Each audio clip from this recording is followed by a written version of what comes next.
What's up, everyone? Welcome to the Wednesday, December 27th edition of the NBA Lineup Generator video. I'm your host, Adam Scherer. You can follow me on Twitter at ShipMyMoneyDFS.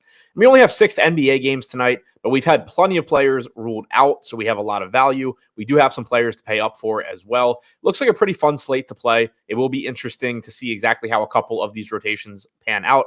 But we're going to walk through it, as always, using the lineup generator for both DraftKings and FanDuel.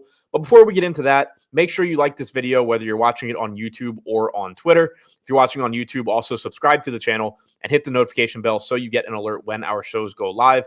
And as always, like I said, we are going to use the lineup generator to walk through this slate. If you are looking to use this tool for yourself, if you already were thinking about it, or if as you're watching the video, you decided something that you want, you can sign up using the link in the description below on YouTube or in the tweet below on Twitter. It's $14.95 per week. Highly recommend checking it out. And we're going to look at how to use it for both DraftKings and FanDuel, starting with DraftKings.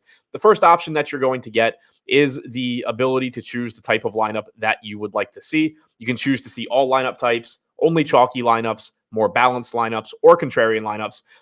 The type of lineup that you should select depends on the type of contest that you are playing. You should lean toward chalkier lineups in your smaller field stuff, contrarian lineups in your largest field stuff. For this video, I'm going to choose contrarian. Then the next option that you have is the ability to lock a player in. I don't recommend doing this if you are playing, say, 20 lineups. But if you're only playing 1 or 2 and you want to save yourself some time, say you know that you want, for example, Trendon Watford, you can click his name here and every lineup that you're presented with will have him. I'm going to skip it for the purposes of this video.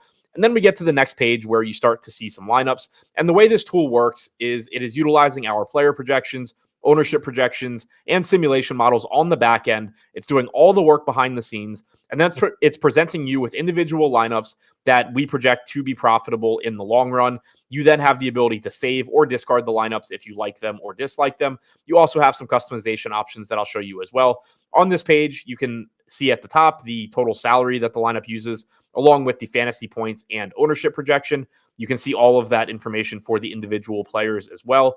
And then down at the bottom, you have 2 sliding scales where you can see projection and ownership. These are really useful because knowing the fantasy projection or the ownership projection for the lineup can be interesting to look at, but it doesn't really tell you anything because it all is going to depend on the specific slate and how lineups compare to the alternatives. So here you can see that this one projects relatively well. It is relatively chalky. It's not, as chalky as it could be, but it's not that contrarian either. We do only have a couple of players below 10% owned here with Cameron Thomas and Kyle Kuzma. So if you are looking for the most contrarian lineups, maybe you would discard this one, discard these and wait until you get one that's a little bit more contrarian. But again, these are still relatively contrarian lineups because that is what we selected. It's just that compared to the other lineups that you could get to, they are a little bit chalkier. So like this one is moving a little bit more toward contrarian. It still projects relatively well. You can see that you have 3 guys in this one below 7% owned. So if you like the lineup, you save it. If you don't like it, you discard it. Also, if you happen to look at a lineup and you like most of it, but there's 1 or 2 pieces that you don't, you can very easily solve that problem over here. Say you don't like Tyrese Maxey, for example, which I don't know why you wouldn't, but you can click these arrows over here on the right-hand side. It's going to show you all of the point guard options. So you can scroll down. He's $8,800. Let's say that you would rather go to Scotty Barnes. You can see that Scotty Barnes projects for 3 more fantasy points than Maxey, but he is projected for twice the ownership as well. Maybe you don't care. You just really want Scotty Barnes. You can click the arrows, and he's now going to be in your lineup. So you do have that very easy customization option as well. Now I'm going to put it back to Tyrese Maxey and save this one, but you can do that. Obviously, you could also swap a player up, swap another player down, however you want to do it. If you see a lineup that you like most of it, but there's a piece or 2 you don't like, you can very easily solve that problem. Now I'm going to just save the up to 20 lineups here, and we're going to get to the next page where on the right-hand side, you can very easily see your overall player exposures. On the left-hand side, you can see the individual lineups, and we can see that we're getting, I saved the wrong number of lineups here. I think I only saved 19, so I'm going to go back and get 1 more. But over on the right-hand side here, you can see 90% Trendon Watford, 70% Daron Sharp. The Nets are sitting most of their starters today. They are very shorthanded, and they're going to be a team that we can look to for value. Watford has power forward eligibility, so he's going to look fantastic at 3,400. Daron Sharp productive point per minute guy. He's given us double doubles off the bench as recently as yesterday. Now we don't have Nick Claxton, so he's going to look very good at 4,700. He's showing up 70% of the time. Dennis Smith Jr. with no Spencer Dinwiddie, $4,700 price tag, showing up 60% of the time. We get to Tobias Harris, who is $6,400 with no Joel Embiid.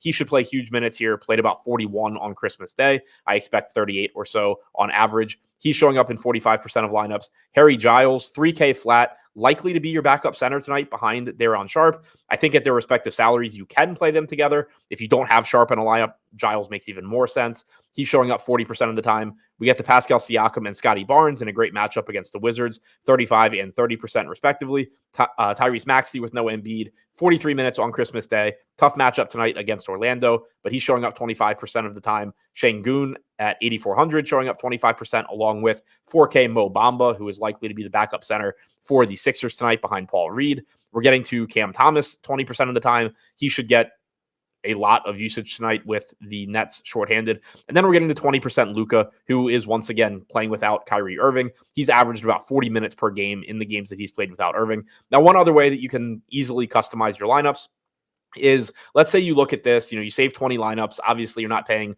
a ton of attention to the individual player exposures because that's impossible to keep track of in your head. But you pull up this page, you see that you have 40% Harry Giles. You decide you only want 30% because he's risky and you don't want 40. So you can click his name over here on the right-hand side.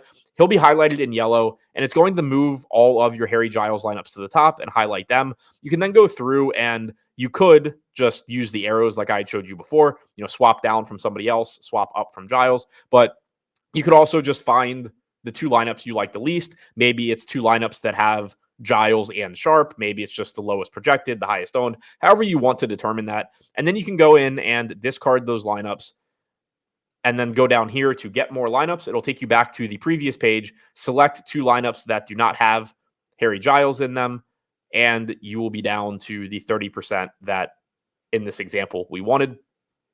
He's showing up a lot, but there we go. So now we're back to 30% or down to 30% instead of 40. You can very easily adjust your exposures that way, in addition to using those arrows like I showed you before. Now we're going to switch over and look at the same thing for FanDuel. But again, if you would like to use this tool for yourself, sign up using the link below. $14.95 per week. We created this tool with lower volume, single entry, 3 max, 20 max type players in mind. One of the most difficult things about progressing in DFS and getting better in DFS is that you need to find the balance between subscribing to quality tools, using quality data, projections, ownership, all of that, and not putting yourself in a position that you're putting out so much money for that data that it's impossible to profit at the stakes that you're playing. If you're playing $80 a night or $100 a night, there are great tools on the market that you can pay for, but they may be $200 a month. And if you're only playing $100 a night, it doesn't really matter how good the tools are. It's very unlikely you're going to be able to turn a profit if you're putting out that kind of money.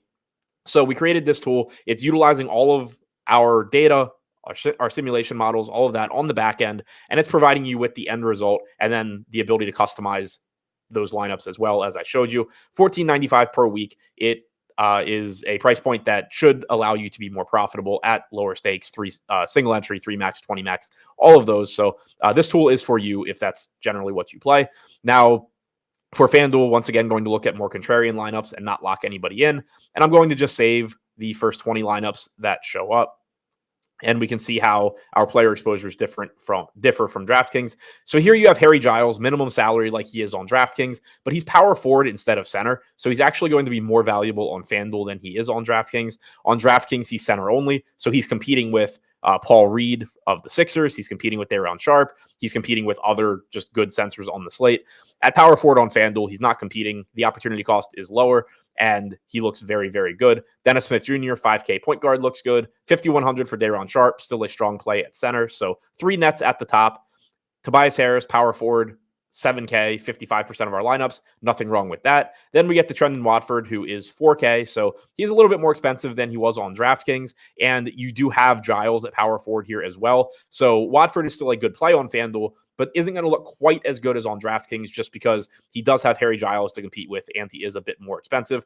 Then we start getting into some real players with Scotty Barnes, 9,800, small forward. He is expensive, but he does have that good matchup against the Wizards.